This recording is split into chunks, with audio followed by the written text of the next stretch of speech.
11월 4일 화요일 복음 이끄는 일상 시작하겠습니다. 오늘은 시편으로 기도를 배우다라는 제목인데요.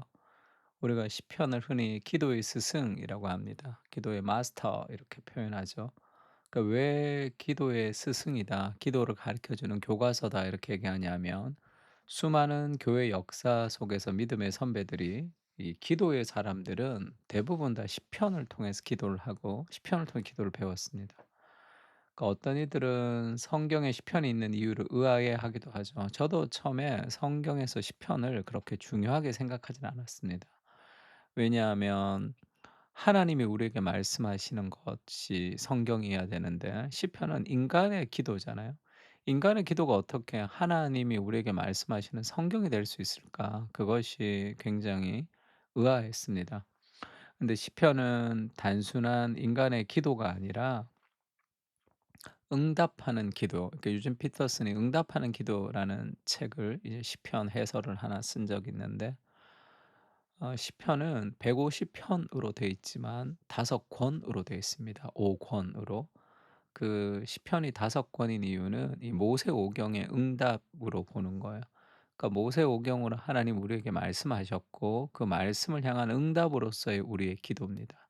그래서 그 기도 속에는 하나님의 말씀에 대한 해석, 그리고 하나님 말씀에 대한 응답, 그리고 그리스도를 향한 메시아 시편 이런 것들이 아주 가득 차 있습니다. 그 시편은 아주 독특한 그런 희한하게 영감된 그런 성경이라고 할 수 있습니다.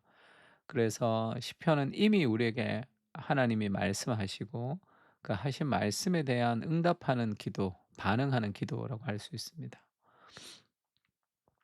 그래서 유진 피터슨 목사님은 기도의 핵심은 우리 자신을 표현하는 법을 배우는 것이 아니라 하나님께 응답하는 법을 배우는 것이다.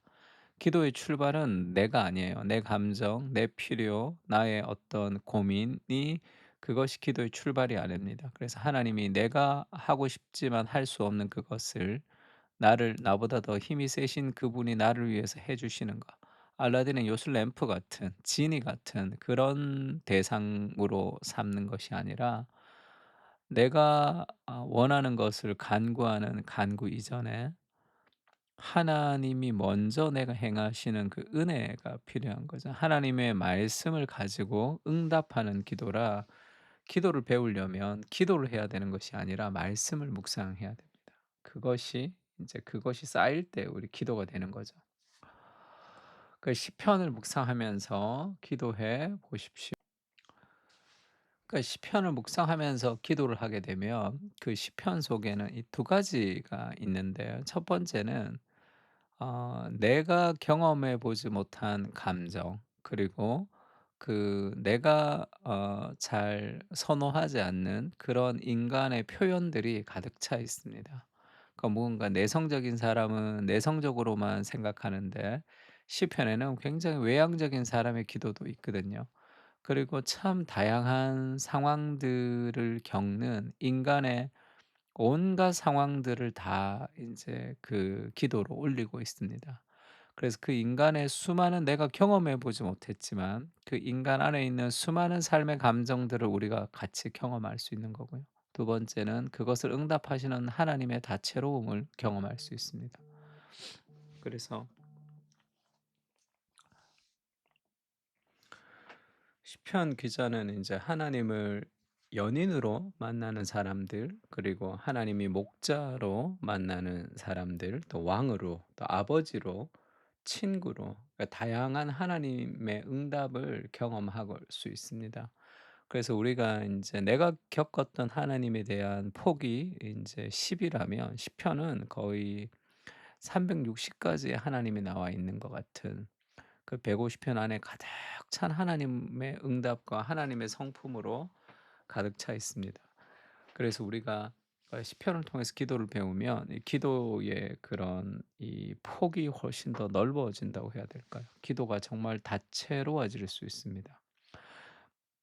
그렇지 않으면 내가 하던 기도의 방식대로 고집하며 기도하는 그렇게 폭이 이제 넓어지지 않을 때가 있죠. 그래서 시편은 나 자신의 경험뿐 아니라 많은 시편 기자들이 만났던 성경의 하나님을 경험할 수 있습니다.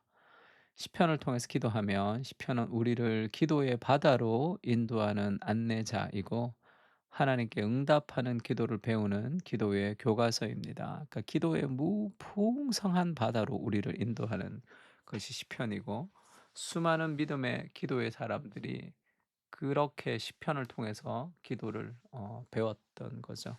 그러니까 기도할 때 시편을 읽고 그 시편을 묵상하고 그 시편을 따라 한번 기도해 보십시오. 그러면 기도의 폭이 훨씬 더 커지는 것을 경험할 수 있습니다. 또 개인적으로 추천하고 싶은 것은 이사야서 40장 이후에 40장 41 장부터 66 장까지를 한 장씩 읽으면서 기도하는 것도 기도의 응답이 굉장히 이렇게 큰 그런 은혜를 누리며 기도할 수 있는 좋은 방식이 됩니다. 시편에 이런 말씀이 있죠. "구하오니 주의 종에게 하신 말씀대로 주의 인자하심이 나의 위안이 되게 하시며." 그러니까 하나님의 인자하심이 자신의 위안이 되었던 그런 경험들을 그가 이제 고백하고 있습니다. 시편 150 편은 찬양으로 끝이 나죠. 할렐루야 그의 성소에서 하나님을 찬양하며 그의 권능의 궁창에서 그를 찬양할지어다 이렇게 시작하고 마지막 절은 호흡이 있는 자마다 여호와를 찬양할지어다 할렐루야로 시편이 끝이 납니다.